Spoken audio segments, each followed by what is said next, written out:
Bismillahirrahmanirrahim. Assalamualaikum warahmatullahi wabarakatuh. Alhamdulillahi rabbil alamin. Wassalatu wassalamu ala asyrafil anbiya'i wal mursalin wa ala alihi wa ashabihi ajma'in, amma ba'du. Sahabat al-uswah, alhamdulillah jumpa lagi kita di kesempatan kali ini di program baru kita, yakni belajar dasar-dasar ruqyah syar'i yang sesuai dengan tuntunan Nabi kita Nabi Muhammad SAW dan sesuai dengan Al-Quranul Karim insyaallah. Dan alhamdulillah ini adalah pertemuan perdana kita, dan di pertemuan perdana kita ini saya hanya ingin membacakan materi-materi yang insya Allah kita akan pelajari ke depannya tentang belajar dasar-dasar ruqyah syar'i sesuai dengan tuntunan Nabi kita Nabi Muhammad Sallallahu Alaihi Wasallam.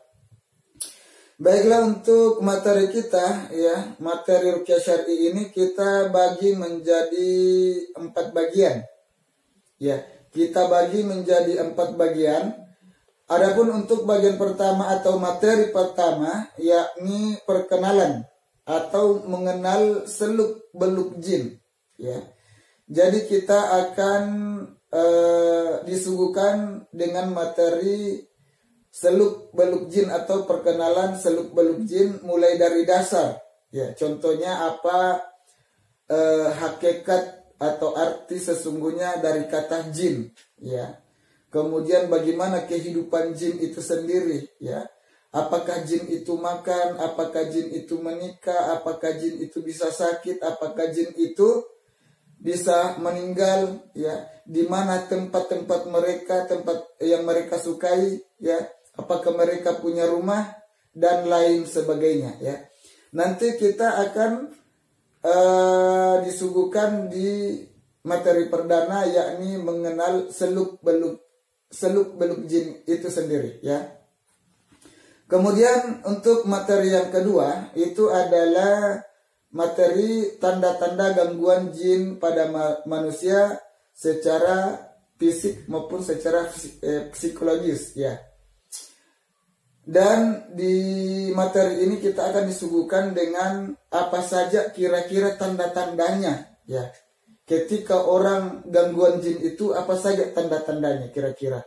Jangan sampai orang sakit medis dikatakan gangguan jin.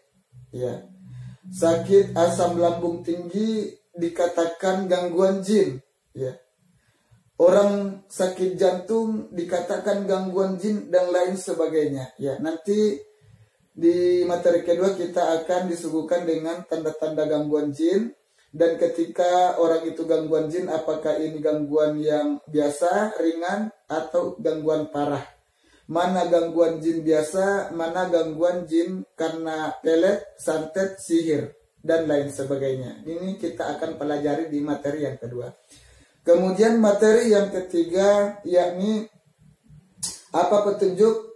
Kita akan disuguhkan dengan petunjuk syar'i untuk menangkal dan mengobati gangguan jin dan sihir. Nah, ini adalah materi inti karena kita akan disuguhkan dengan doa-doa yang disyariatkan, doa-doa penyembuh, doa-doa penangkal, doa-doa untuk pengobatan dan lain sebagainya. Kemudian ayat-ayat. Ayat-ayat ruqyah nanti kita disuguhkan di materi yang ketiga ini, yang mungkin kita hafalkan nanti karena ini kita akan baca ketika kita ingin meruqyah nanti.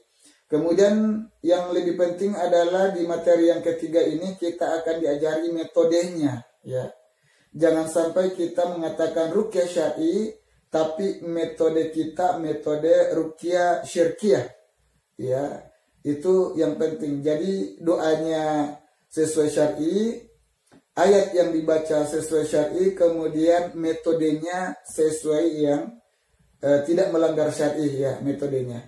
Jangan sampai kita mengatakan kita ruqyah syar'i tapi alat atau metode yang kita pakai, bahkan mungkin bacaan yang kita baca itu melanggar syar'i. Jadinya bukan ruqyah syar'i tapi ruqyah syirkiyah.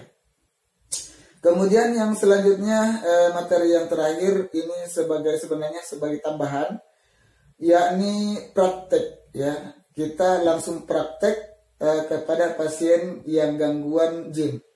Nah, di praktek ini kita akan nanti lihat langsung bagaimana ketika kita memulai ruqyah ya. Apa yang perlu kita lakukan ketika kita melakukan ruqyah? Apakah langsung dibacakan ayat-ayat ruqyah ataukah ada mungkin komunikasi sebelumnya dan lain sebagainya? Dan bagaimana doa-doa yang kita bacakan, kemudian bagaimana menutup nanti ketika pasien sudah sembuh, dan apa yang harus kita lakukan ketika pasien sudah sembuh insya Allah dan lain sebagainya. Baiklah sahabat Al-Uswah, itulah susunan materi kita yang insya Allah kita akan pelajari nantinya ke depan dalam mempelajari dasar-dasar ruqyah syar'i yang sesuai dengan tuntunan Nabi kita Nabi Muhammad SAW. yakni ada 4 bagian. Yang pertama tentang materi mengenal seluk-beluk jin itu sendiri. Karena untuk mengalahkan musuh itu perlu kita mengenal.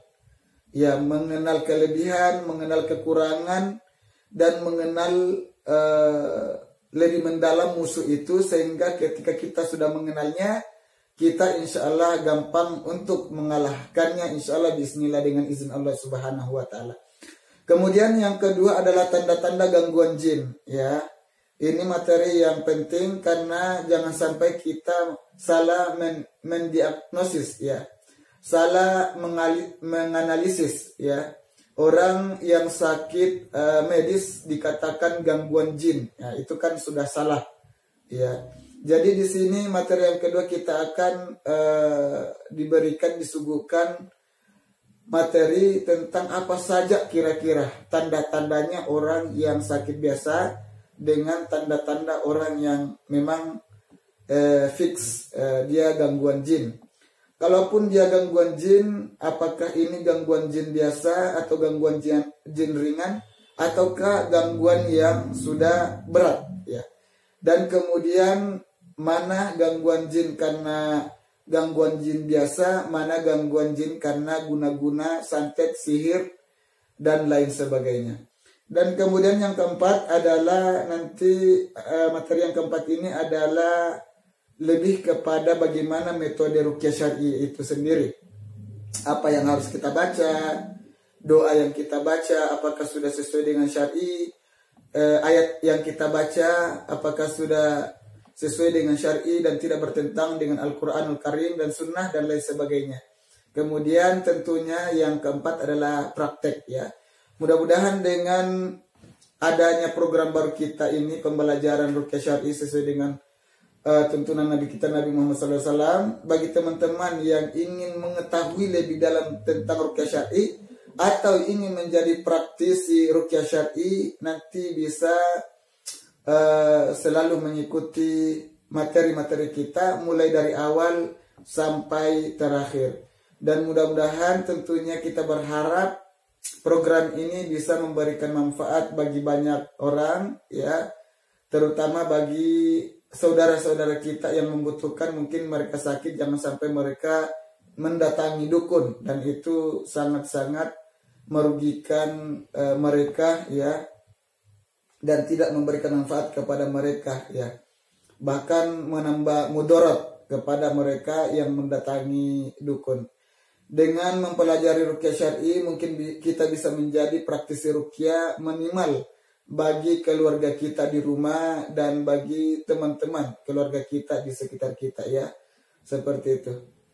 Mungkin saya cukupkan sekian, ya. Sekali lagi bagi teman-teman yang ingin mengetahui ruqyah syar'i lebih mendalam atau ingin menjadi praktisi ruqyah syar'i yang sesuai dengan tuntunan Nabi kita Nabi Muhammad SAW, ikuti kegiatan ini, program ini dari awal sampai selesai, ya.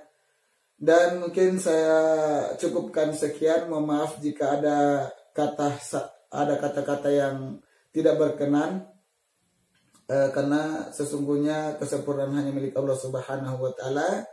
Dan kalau ada salah itu 100% datangnya dari yang berbicara.